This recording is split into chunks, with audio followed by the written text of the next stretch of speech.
말씀 로마서 3장 21절에서 마지막 31절까지의 말씀입니다.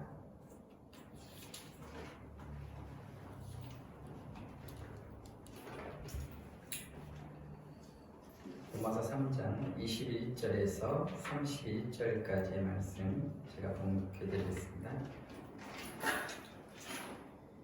이제는 율법 외에 하나님의 한 의가 나타났으니 율법과 선지자들에게 증거를 받은 것이라. 곧 예수 그리스도를 믿음으로 말미암아 모든 믿는 자에게 미치는 하나님의 은이 차별이 없느니라. 모든 사람이 죄를 범하였으며 하나님의 영광에 이르지 못하더니 그리스도 예수 안에 있는 속량으로 말미암아 하나님의 은혜로 값없이 의롭다 하심을 얻은 자 되었느니라. 이 예수를 하나님이 그의 피로써 믿음으로 말미암는 화목제물로 세우셨으니 이는 하나님께서 길이 참으시는 중에 전에 지은 죄를 간과하심으로 자기의 의로우심을 나타내려 하심이니 곧 이때 자기의 의로우심을 나타내사 자기도 의로우시며 또한 예수 믿는 자를 의롭다 하려 하심이라. 그는 즉 자랑할 데가 어디이냐? 있을 수가 없느니라. 무슨 법으로냐? 행위로냐? 아니라 오직 믿음의 법으로니라. 그러므로 사람이 의롭다 하심을 얻는 것은 율법의 행위에 있지 않고 믿음으로 되는 줄 우리가 인정한다. 하나님은 다만 유대인의 하나님이시냐? 또한 이방인의 하나님은 아니시냐? 진실로 이방인의 하나님도 되시느니라. 할례자도 믿음으로 말미암아 또한 무할례자도 믿음으로 말미암아 의롭다 하실 하나님은 한 분이시니라. 그런데 우리가 믿음으로 말미암아 율법을 파기하느냐? 그럴 수 없느니라. 도리어 율법을 굳게 세우느니라. 아멘. 지난주에 우리는 율법의 행위로는 하나님 앞에서 의롭다함을 얻을 죄가 아무도 없다라는 것을 배웠고, 모든 인간은 아담의 타락 이후로 죄의 노예로 전락하고 말았으며 죄가 다스리고 있는 한 인간에게는 아무런 소망이 없음도 말씀을 통해서 배웠습니다. 때문에 사도 바울은 오늘 본문 말씀을 통해서 그러한 죄의 지배 아래서 절대 절망에 빠진 인간에게 율법과는 상관없이 하나님의 한 의가 나타났는데 그 의가 바로 예수 그리스도이심을 증거하고 있습니다.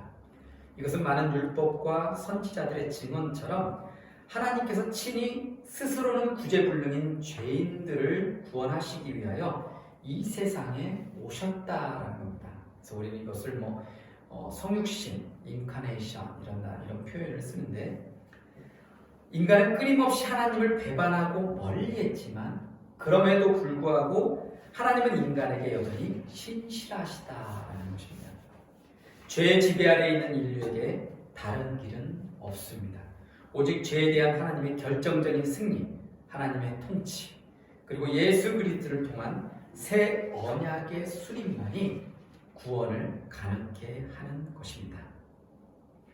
오늘 본문 말씀에 의하면 하나님의 의는 예수 그리스도의 신실함을 통하여 계시되었다라고 말씀하고 있습니다. 여기서 말하는 예수 그리스도의 신실하심이란 그가 하나님께 죽기까지 순종한 그 행위를 가리킵니다. 그래서 로마서 3장 22절과 25절의 말씀을 보면 곧 예수 그리스도를 믿음으로 말미암아 모든 믿는 자에게 미치는 하나님의 은이 차별이 없느니라.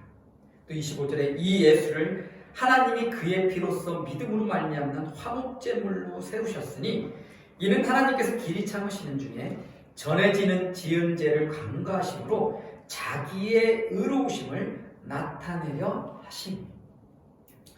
쉽게 말해 인간은 자기 힘으로 죄 지배 아래에서 자신을 구원할 수가 없습니다. 그러나 하나님은 그리스도의 죽음을 통하여 우리를 구속하셨습니다. 이것은 하나님이 우리를 그리스도의 피로 사서 죄의 노예 상태에서 해방시키신 것을 의미합니다. 구속이란 말은 원래 노예 시장에 썼던 상업 용어로 값을 주고 노예를 사서 해방시키는 행위를 가리킵니다. 또한 구속의 구약적인 배경은 애굽의 속박과 바벨론의 포로 생활에서 이스라엘 백성들을 구출하는 그런 행위임을 우리가 너무나 잘 알고 있습니다.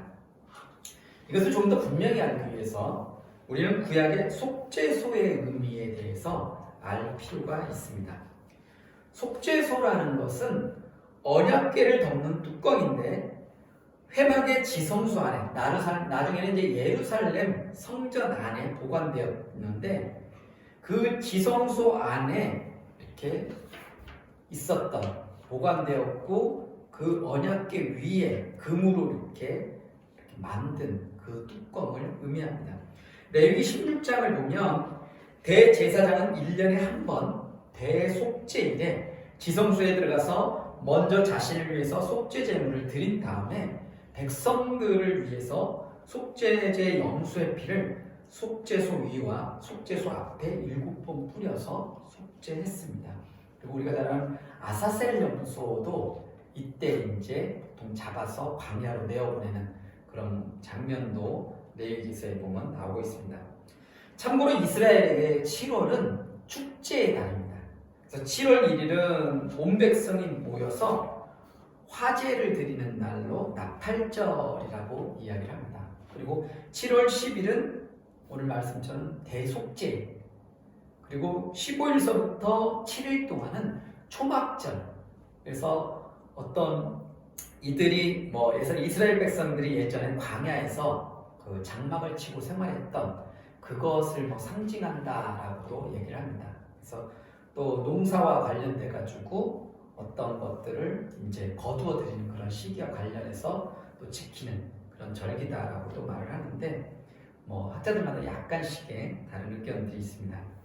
특별히 레위기 16장의 속죄일은 히브리 말로 욤키푸르라고 하며 오늘날에도 가장 큰 명절로 지켜지고 있는 그런 절기 중에 하나입니다. 그래서 이 당시만 하더라도 이 욤키푸르 대속죄일, 특히 구약 시대에는 이 대속죄일에는 오락 같은 거를 금하고 그리고 육체적인 노동뿐만 아니라 개인적인 일을 아예 일체 금했다라는 거예요. 그래서 그것을 범하는 자들은 하나님의 은혜를 모르는 자다라고 해갖고 그 죽임을 당할 정도로 이렇게 지켰던 절기가 바로 이 대속죄일이다라는 거예요. 이런 의식 자체가 이제 AD 70년 예루살렘 성전 파괴 전까지는 이렇게 예루살렘 성전에서 정기적으로 행해졌고, 예루살렘 성전이 파괴된 후에 그 이후에는 이제 대제사장이 속죄소가 놓였던 그 장소에 이제 희생제물의 피를 뿌리면서 이제 약식으로 그렇게 지켜지다가 지금도 이렇게 신실한 어떤 유대인들 사이에서는 이런 어떤 행위를 하고 있는 그런 모습들이 발견되고 있습니다. 아무튼 바울이 볼 때 십자가에 죽으신 그리스도는 구약 속죄소의 종말론적인 어떤 대형이다라는 거예요. 즉 예수 그리스도는 하나님의 새로운 속죄소다라는 겁니다. 이것은 구약 시대에 하나님이 속죄소에서 자기 백성의 죄를 처리하셨던 것처럼 이제는 십자가에서 피 흘려 죽으신 예수 그리스도 안에서 자기 백성의 죄를 영원히 제거하시는 것을 의미합니다. 이처럼 하나님은 그리스도의 죽음 안에서 단번에 영원한 속죄를 성취하셨으며 따라서 이전에 파괴되었던 하나님과의 그런 관계를 다시금 회복하고 가능하게 만들어 주셨다는 것. 그래서 하나님은 무한하신 예수 그리스도의 죽음 안에서 영원한 속죄를 이루셨으며 이것은 구약에 나타난 모든 구원의 약속의 성취였다라는 겁니다. 하나님이 언약의 약속대로 자기 백성을 구원하셨다는 것. 그래서 하나님의 신실하신 일이 바로 예수 그리스도 안에서 완성되었다는 겁니다. 그러기에 십자가는 언약의 신실하신 하나님의 구원의 최고 표현이다라는 것. 그리고 믿음이라는 것은 본질적으로 하나님의 은혜를 겸손히 수용하는 것이다라는 겁니다. 그래서 다시 한번 얘기하면 예수 그리스도의 십자가 그 대속의 죽음은 바로 하나님께서 우리를 사랑하시는 그 사랑, 그리고 우리와 약속하신 하나님께서 약속하신 그 언약의 신실하신 하나님의 구원의 최고 표현이다라는 것. 그리고 우리는 그것을 그 하나님의 은혜를 믿음으로써 고백하는 것, 그것이 바로 우리의 의무다라는 겁니다.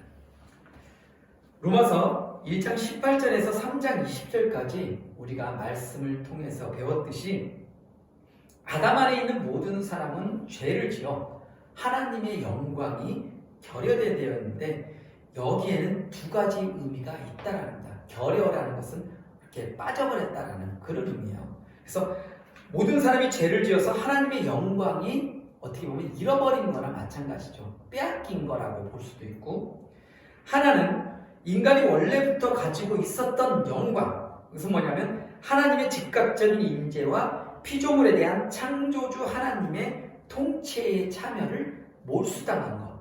그리고 다른 하나는 하나님이 의도하신 종말론적인 영광, 그래서 하나님처럼 그런 하나님의 불멸의 생명에 참여하는 것, 거기에 이르지 못하게 되었다라는 것, 그것이 두 가지 빠진 그 결여된 부분이다라는 거예요. 즉 인간은 자신의 피조성을 멸하려다가 오히려 하나님과의 그런 어떤 동반자로서의 모든 영광을 빼앗기게 되었다라는 겁니다.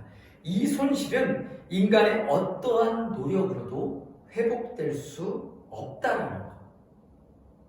그러나 믿는 자는 이제 하나님의 은혜로 값없이 의롭다함을 받게 됩니다.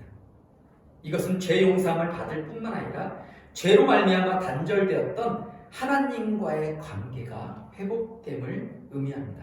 이것은 언약의 회복이라고도 할 수 있습니다. 로마서 3장 24절에 그리스도 예수 안에 있는 속량으로 말미암아 하나님의 은혜로 값없이 의롭다 하심을 얻은 자 되었느니라. 이러한 관계 회복은 더러운 정욕의 내어버림을 받아 죄의 지배를 받는 데서 해방되어서 이제는 하나님만을 주, 로드라는 말, 하나님만을 우리 삶의 주인, 이런 주로 섬기게 되는 것을 포함합니다. 또한 사람은 율법의 행위로가 아니고 오직 믿음으로만 의롭다함을 얻기 때문에 인간이 자기 힘으로는 자신을 죄의 권세에서 해방시킬 수 없는 것은 분명한 사실입니다. 하나님은 창조주로서 유대인의 하나님인 동시에 이방인의 하나님도 되십니다. 그러기에 하나님은 유대인과 이방인을 구별하지 않으시며 누구든지 예수 그리스도를 믿음으로 고백하는 자만이 의롭다 하심을 얻을 수 있도록 구원의 길을 열어 놓으셨습니다. 그래서 참된 믿음이란 주님의 주권을 인정하고 그분의 통치를 수용하는 것이다. 그러니까 다시 말하면 참된 믿음이란 예수 그리스도의 그 주권을 인정하고 주님의 그 통치를 우리가 수용하는 것입니다. 특히 본문 24절에 나오는 하나님의 은혜로 값없이라는 말에서 이 값없이라는 그 단어에 해당하는 헬라어 도레임이라는 단어가 있는데 그것은 값없이 주어지는 선물이라는 그런 의미를 갖고 있습니다. 때문에 사도 바울은 의롭다고 선언되는 것도 율법에 행위와는 전혀 상관없이 하나님의 은혜로 값없이 주어진다라고 선언하고 있습니다. 예수 그리스도의 십자가 사건은 하나님의 의에 관해서 두 가지를 우리에게 보여줍니다. 첫째는 하나님 자신의 의를 천명하고 있습니다. 즉 모든 구원받을 자의 대표이신 그리스도께서 모든 죄인을 대신하여 십자가에서 죄 없이 죽으시는 형벌을 받으심으로 하나님의 공의는 충족된 것입니다. 그래서 이것이 죄가 면제되어서가 아니라 죄의 값이 지불되었기에 해결될 수 있었다는 것. 그래서 예수 그리스도께서 대속적으로 죽으셨다는 사실, 그것이 하나님의 의를 보존하고 널리 드러냈다는 것입니다. 두 번째는 인간의 의로움은 오직 예수를 믿음으로 가능하다는 사실입니다. 즉 죄인인 인간은 스스로의 죄에 대해서 어떠한 대책도 세울 수 없었으나 무죄하신 그리스도의 죽으심과 그를 믿어 그의 공로를 힘입음으로 의롭다 하심을 받은 것입니다. 따라서 인간의 의로움이라는 것은 전적으로 피동적으로 주어진 하나님의 은혜다라는 것입니다. 그렇게 사도 바울은 오늘 본문 27절 말씀에서 단호하게 선포합니다. 그런즉 자랑할 때가 어디냐? 있을 수가 없느니라. 무슨 법으로냐? 행위로냐? 아니라 오직 믿음의 법으로니라. 간혹 이것을 잘못 이해하는 분들이 있습니다. 그리스도인 중에서 많은 사람들이 이런 이신득이의 이런 원리를 잘못 오해하는 경우가 있어요. 그래서 대충 아무렇게나 살다가 죽을 때 그냥 예수님 믿고 천국 가면 되지. 죽을 때 용서함 받고 천국 가면 되지. 이렇게 오해하는 사람들이 있다라는 겁니다. 근데 한번 생각해 보십시오. 지금 우리가 예수 그리스도를 온전히 믿을 수 없는데 죽을 때 돼서 그게 갑작스럽게 예수님이 믿어지냐라는 거예요. 믿어지겠냐라는 거예요. 그럴 수 없다라는 거예요. 그렇게 믿어질 수 있으면 정말 하나님의 은혜고 좋겠지만 그게 거의 불가능하다는 거예요. 그냥 그건 어떻게 보면 인간의 어떤 막연한 희망이다라는 거예요. 그래서 자기들의 어떤 죄를 정당화시키는 자기 변명에 지나지 않는다라는 겁니다. 사도 바울은 오늘 보면 31절 말씀에서도 분명하게 이야기합니다. 그리고 이러한 성도들의 성화의 과정을 이제 우리가 앞으로 보게 될 로마서 6장에서 8장 사이에 보면 더욱더 자세하게 그렇게 진술하고 있는 것을 우리는 알 수 있습니다. 사랑의 사도라 칭하는 사도 요한은 이러한 성화의 과정에서의 새로운 율법, 그 율법은 무엇이냐? 그것은 바로 사랑의 계명이다라고 그렇게 말합니다. 사도 바울도 성령을 따른 윤리강령의 첫 번째 항목을 사랑이다라고 규정하고 있습니다. 우리가 너무도 잘 아는 고린도전서 13장, 그것을 우리가 뭐라고 그래요? 사랑장이다라고 얘기합니다. 그 사랑장에 보면 사랑에 대해서 쭉 이야기를 합니다. 그래서 믿음, 소망, 사랑 이 세 가지는 항상 있을 것인데 그 중에 제일은 무엇이다? 사랑이다라는 겁니다. 즉 율법의 완전한 준수는 오직 그리스도를 믿는 믿음을 통해서만이 행할 수 있는 것이다. 왜냐하면 그리스도 자신이 성도들을 대신하여 율법의 요구 조건을 만족시켜 주셨기 때문이다라는 겁니다. 결론적으로 하나님의 은은 하나님의 사랑에서 비롯된 갚을 수 없는 은혜다라는 겁니다. 그래서 우리가 이런 하나님의 은혜를 잘못 오해하면 안 돼요. 잘못 받아들이면 안 돼요. 그것은 정말 값으로 도저히 살 수 없는 은혜예요. 하나님께서 친히 인간의 몸을 입고 이 땅에 오셔서 우리의 죄를 대신해서 십자가에서 죽으심으로 우리의 죄값을 대신 치러주셨다는 그것은 우리가 우리의 생명을 주고도 바꿀 수 없는 하나님의 놀라우신 은혜다라는 겁니다. 그것이 하나님의 의다라는 거예요. 하나님의 의고 그것이 하나님의 사랑으로 우리에게 성취된, 우리에게 보여주신 하나님의 놀라우신 그 생명의 말씀이다라는 겁니다. 그래서 하나님의 의에 대해서 우리가 바로 깨닫고 오직 예수 그리스도의 십자가 그 은혜를 통해서만 우리가 하나님의 나라에 이를 수 있다는 것을 분명히 기억하시고 하나님의 자녀로서의 그런 삶을, 그런 성화된 삶을 살기 위해서 노력하고 애쓰시는 저희가 될 수 있기를 간절히 소망합니다. 기도드리겠습니다. 거룩하신 하나님, 오늘 하나님의 의에 대한 말씀을 로마서 3장에 있는 말씀을 통해서 함께 나누어 보았습니다. 오직 우리가 의롭게 되는 것은 예수 그리스도를 믿는 믿음을 통해서 나오는 것임을 우리가 알았습니다. 또한 그것은 하나님의 사랑에서 비롯된 것임을 우리가 듣고 깨달았습니다. 이 말씀을 잊지 않게 하시고 또한 우리가 하나님의 자녀로서 이 세상 가운데 빛과 소금의 역할을 잘 감당할 수 있게 하시고 우리를 통해서 그리스도의 십자가 사랑이 또한 표현될 수 있도록 도와주시옵소서. 이 모든 우리 주 예수 그리스도의 이름으로 기도드립니다.